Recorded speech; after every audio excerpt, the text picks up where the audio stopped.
Good morning everyone. Up next, as I normally say, is another phone.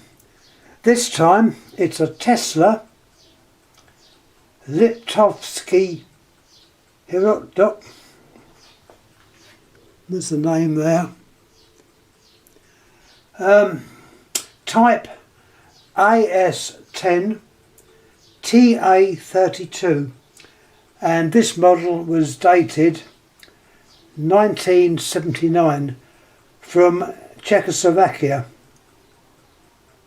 obviously with the famous Tesla name, because at one time Tesla was in charge of a telephone factory. A little bit of history. Anyhow, let's take a closer look at certain things. Now, I'm going to put the cover back on the dial in a minute to keep the wire from slipping out, but I thought I would have a little look at it to show you what it's like inside. This dial is different to any that I've encountered before. If I can operate it with one hand, it's very, very difficult. But what you've got your off normals and your pulsing springs. And look at the contact on that on the pulsing springs. Really strong, heavy contacts. Okay,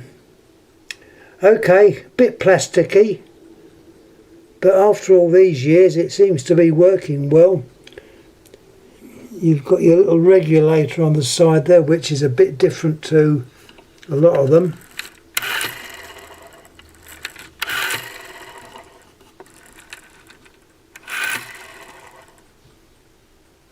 But nevertheless, quite a nice dial. Now I'm going to just put the cover back on because I don't want that wire to come out from that little loop.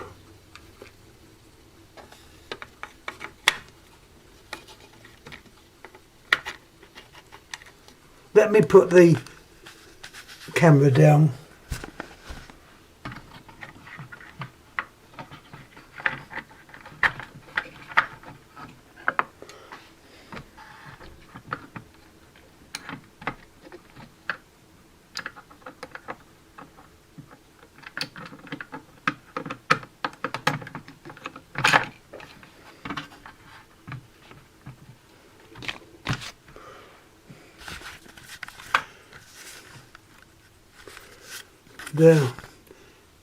There are times when you could do with another pair of hands.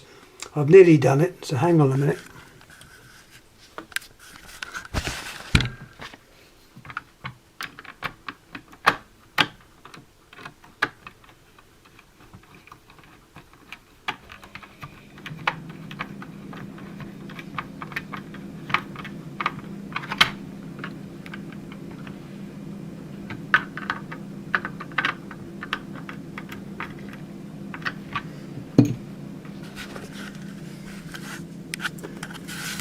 Yeah, sorry about that, but when you've only got one pair of hands, it's a little bit difficult. There's the cover back on. I wanted to put that back because those wires in there go through a cable strainer device, so put that all back. And looking at the rest of the phone, it's not badly laid out. It's a bit dusty, I'm afraid. As I said, my dust is antique dust. There's the ringer. It's got a very strong magnet on there.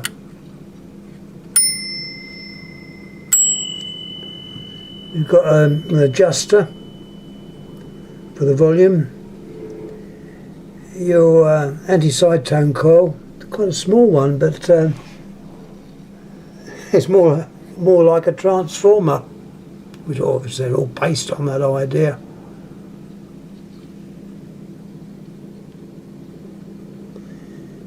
You've got your cradle spring adjusters, your two gongs,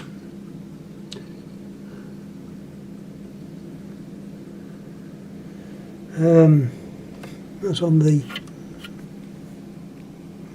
the capacitors have got Tesla written on them, which you'd expect to find. The wiring is quite simple.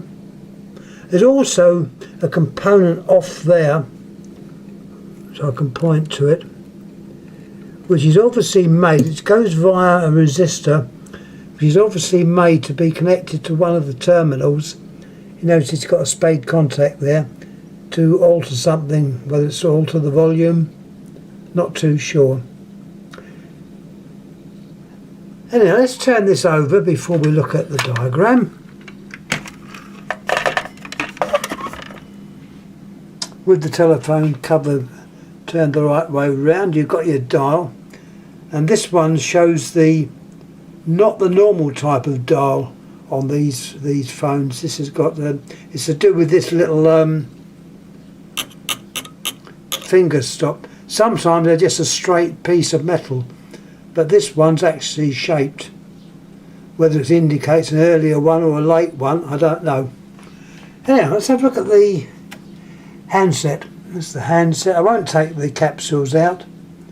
Looks like a standard capsule in there, and possibly the same as the receiver. Looks in good nick. The only damage I noticed is on the side there. The plastic has got a bit weak there. I think it's mainly through age. Plastic's not the best of materials to last. There's a little bit of chipping there. Alright, it could be patched up and made nice, but I tend to look at the things as they look. We all look a bit worn out at times. I'm sure I don't want to be padded up with various things to make me look younger. And I'll take the cover off again, show you back inside. Here's the inside. But what I did notice in there was a bit of gold dust, and there it is, a diagram, and there's the diagram of the phone. I'll hold it on there, so if you want to check it, have a look. I don't know the rarity of these phones. They have appeared on eBay. Well, there's one on there, well, I don't know if there's one on there now, or it's an old one that shows up, but there's definitely, they do show one on eBay. Different number, when I say the number's different, the number I've got, the model is AS10. The one they showed was identical phone but a different colour, and the number was different, so it might refer to the actual colour. The colour of this one is two-tone grey and black. It's quite a nice looking phone. Very sharp edges to it, so be careful of knocking the case, because I'm pretty sure that plastic case would not stand up to a knock or two. It looks a little bit delicate. You've got a nice metal chassis base. Let me show you what's on the other side. There's the other side of the base.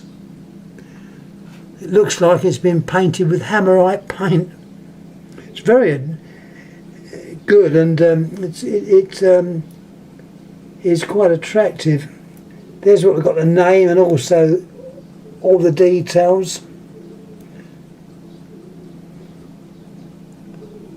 The adjuster control. All in all, I'd say this is in quite a good nick.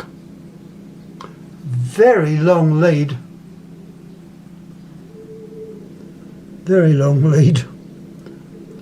You've got your 4 leads on, and we have 4 leads coming out.